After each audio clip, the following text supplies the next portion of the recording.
Hello, and welcome to Cosmic Clerical Services. How can I be of service today? You're interested in registering an emotional support pet? Okay, well, why don't you just have a seat right there? Let me just get the form pulled up here.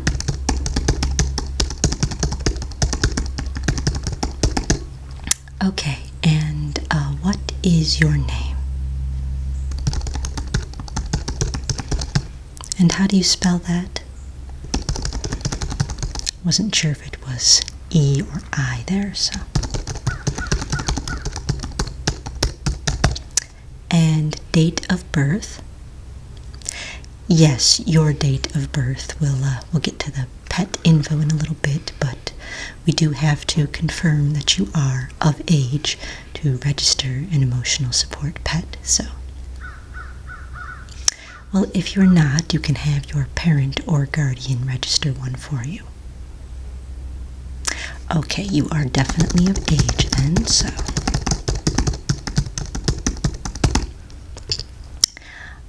Now, what galaxy are you from? Okay. And solar system? Planet?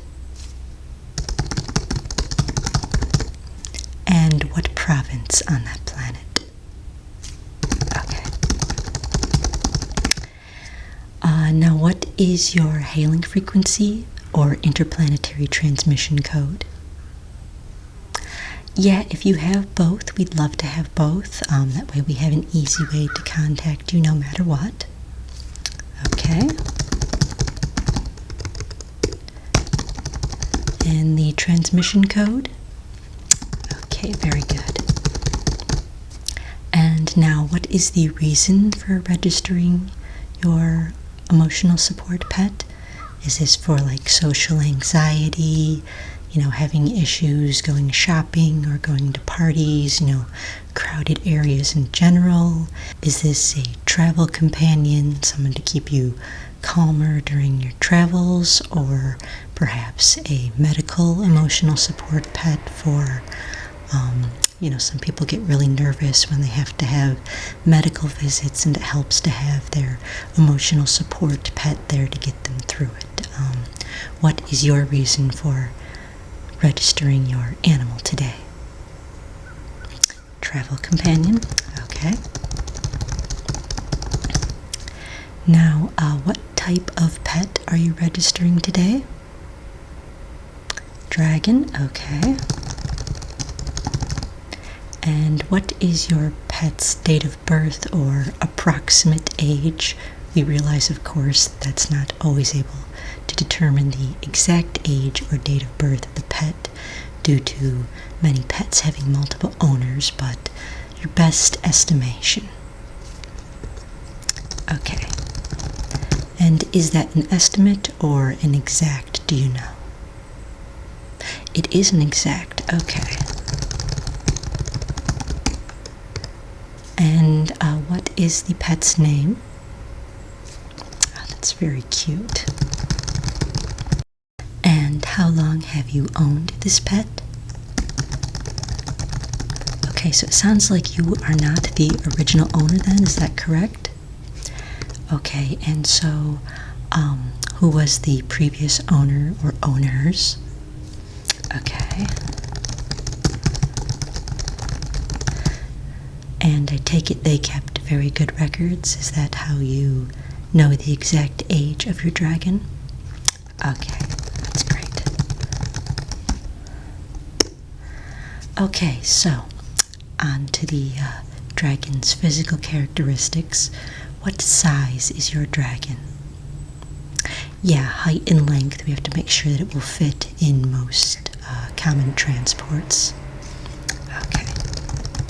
Yeah, that shouldn't be a problem, I don't think. Weight. Okay. Usual diet. Usual diet meaning what you feed it, not necessarily what it would prefer to eat, because obviously I'm sure left to its own devices it would just be flying along, snatching the sheep out of every province on your planet. But I'd just like to know what you generally feed it, so we have an idea of what it's normally eating. Okay. Yeah, that is handy when you have an uncle that raises those so that you can just feed them as many as they need. Alright, any dietary restrictions for your dragon that might make travel difficult? No, okay. Any allergies that your dragon has? Skin conditions? Does it shed a lot of scales? Transport stations tend to frown on that a bit, so we do need to know that ahead of time so we can put that in your pet certification so they are aware of that. No allergies, no skin conditions. Okay, that's excellent. Now on to some medical information. When was your dragon's last visit to the wizardinarian? Okay, keeping up on those visits, that's excellent.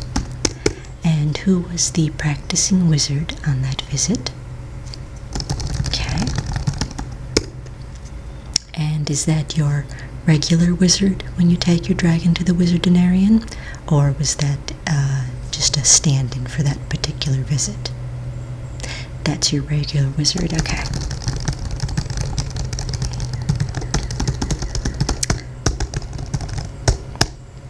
Now, is your dragon up to date on all of its shots and vaccinations? It is. Okay, that's excellent. Yeah, there are certain restrictions if your pet is not up to date. With dragons in particular, it needs to have the Dragonbane bacterial infection vaccination, because if it doesn't, it could contract the Dragonbane infection, which it attacks the brain in a dragon, and it completely changes its personality, so a once docile, playful dragon can become quite violent and unpredictable. So if a dragon does not have the Dragonbane vaccination, we are not able to register it as an emotional support animal. But yours does. Okay, well, that is absolutely excellent. Now, how is your dragon with other dragons? We just need to make sure that there aren't any behavioral issues that will make it unfit for being an emotional support animal. Does it have a lot of contact with other dragons? Okay, and how does it seem to react? Any differences between male and female dragons? Any issues there? Okay.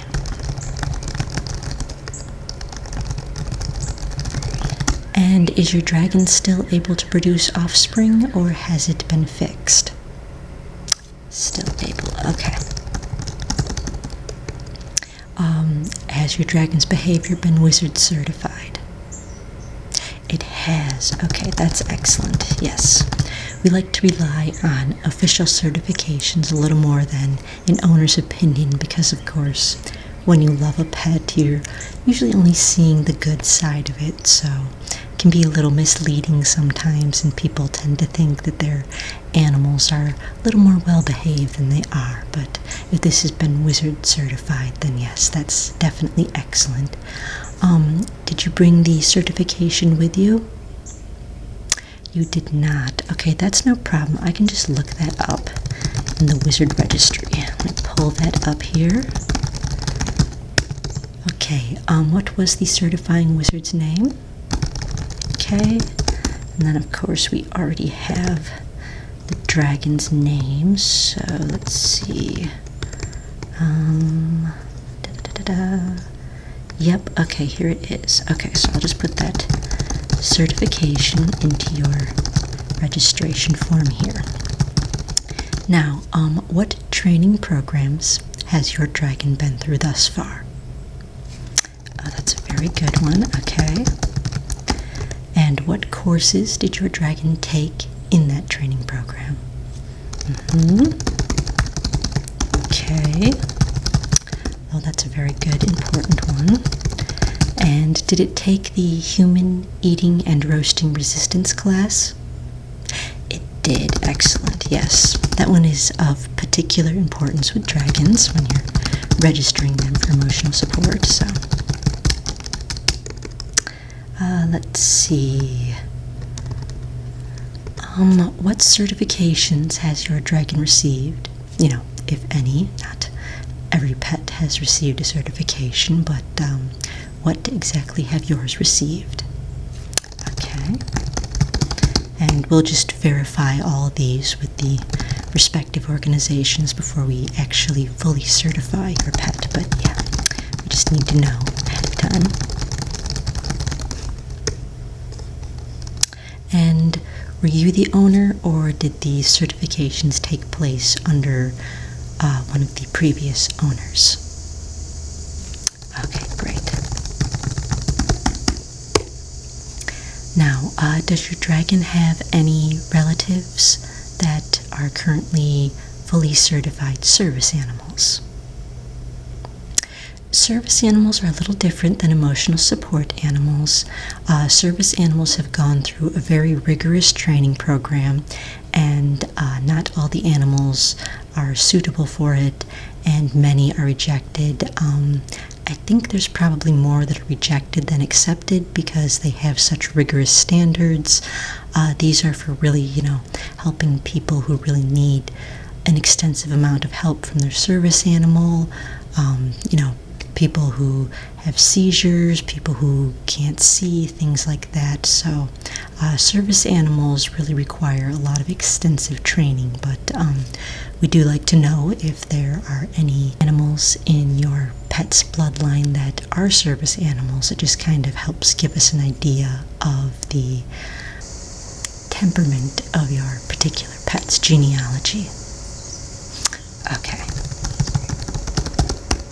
So, no. And does your dragon currently have any offspring? You said it was still offspring capable. Not yet? Okay. And do you have any plans for dragon offspring? Are you planning to breed your dragon or just let it find, what it will? Possibly. Okay. And, let's see. Now, does your dragon have any problems with travel so far that you have noticed? Does it get air sick or motion sick, anything like that that would prevent it from being a good transport travel companion? Nothing that you've noticed, okay. How does it do with temperature fluctuations? Because temperatures on transports when you're jumping from planet to planet can vary a bit. Does it handle extremes of heat and cold, turbulence, things like that pretty well? Okay. And is your dragon able to sit comfortably in a seat beside you, or probably two seats given its size, or will you be requiring a special carrier on your transport? It's seat trained? Okay. Which brings me to my next question. Is your dragon potty trained? Will it let you know when it needs to use the facilities, or will the transport station need to be made aware that there could be some accidents that will need to be cleaned up? Fully facility trained? Okay. Yeah, that's excellent. Is your dragon leash trained? That's excellent. And does the leash training extend beyond you? One of the transport attendants needs to hold on to your dragon or move your dragon while you're, for whatever reason, incapable of doing so. Will the dragon respond to their leash commands? That was part of the training program? Okay, excellent. Okay, well, that's all the information that I need from you right now. It sounds like your dragon is very well behaved and is going to make an excellent emotional support animal, so we will be registering that for you. Unfortunately, We cannot certify it for intergalactic travel. It's perfectly registered for interplanetary travel, but intergalactic travel, dragons in particular have a little bit of trouble with that. There is a lot of extra jump power that's needed to traverse between galaxies. When you're just traveling from planet to planet or solar system to solar system, this transport doesn't require as much power. But when you're actually jumping galaxies, it requires a much larger dose of power, and dragons tend not to do so well with that. They do tend to get a little jump sick, and when they get jump sick, they tend to light things on fire. You may imagine that's generally frowned upon by transport companies, so we cannot register it for intergalactic travel, but it is fully certified for interplanetary and intersolar system travel. So if you're planning to visit another galaxy, you will have to leave the little dragon at home, but anywhere else you'd like to go in this galaxy, your dragon is completely certified for that. So let me just finish finalizing this.